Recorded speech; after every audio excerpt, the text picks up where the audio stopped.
लाल साड़ी वाले कहाँ तक काट के हम दे दी करे जा, लेकिन तुम्हारे यहाँ के लड़के सब बोलेंगे अगर हम दे दी करे जा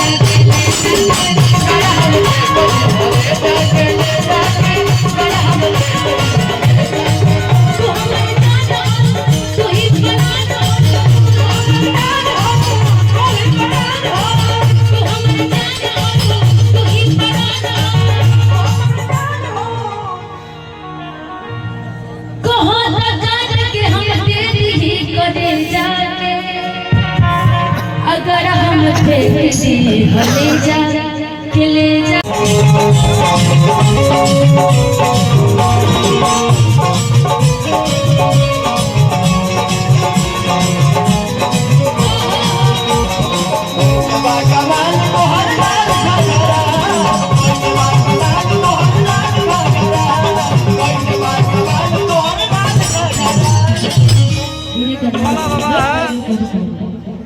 बाबू आपका क्या नाम है?